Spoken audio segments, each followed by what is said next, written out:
नमस्कार विद्यार्थी मित्रांनो. मागच्या लेक्चरमध्ये आपण काही प्रिव्हियस इयर क्वेश्चन पेपर्स घेतले होते. त्याच्यामध्ये अजून थोडे आपण ऍड करणार आहोत. आज काही क्वेश्चन घेणार आहोत.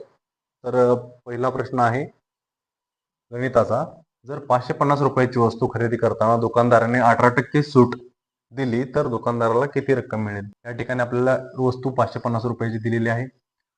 18% सूट त्या 550 रुपयावर सांगितलेली आहे आणि दुकानदाराला किती रक्कम मिळणार हे आपल्याला काढायचं आहे.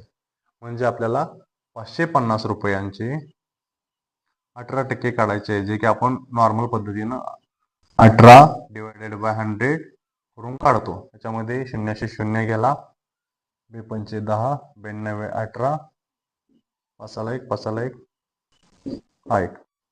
ओके, उत्तर आलं 11 गुणिले 9 म्हणजेच आपलं उत्तर आले 99. आता हे 99 आहे ते 550 मध्ये आपण मायनस करू. 550 मधून 99 घालवले तर याचं उत्तर येतं 451 रुपये.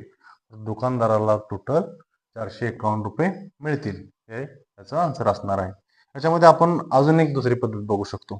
त्याच्यामध्ये आपल्याला काय करायचं, तोंडी कॅल्क्युलेशन, ज्याच्यामध्ये आपल्याला पेन आणि पेपर हातात घ्यायची गरज नाही.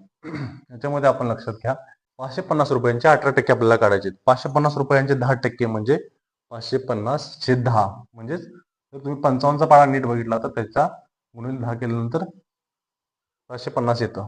म्हणजे याचं उत्तर येणार 55. हे झाले 550चे 10%. आपल्याला अजून किती टक्के ऍड करायचे ह्यात, तर 8% ऍड करायचे. तर 55चे 8% काढताना परत तेच 55चे 1% म्हणजे 5.5 आणि गुणिले 8. याचं उत्तर येतं 44. 55 अधिक 8 ला 0, 4 हातच्या 8 40 आणि 4 44. दशांश चिन्ह एक घर डावीकडे आहे. दशांश चिन्ह एक घर डावीकडे येणार. ठीक आहे. 45 अधिक 44 बरोबर 55 अधिक 44 बरोबर 99. हे झालं आन्सर. याच्यामध्ये आता 550 मधून 99 वजा होणार आणि सेम 550 मधून 99 वजा झाले तर आपलं उत्तर येतं 451 रुपये त्या दुकानदाराला भेटतील. हे याचं उत्तर आहे.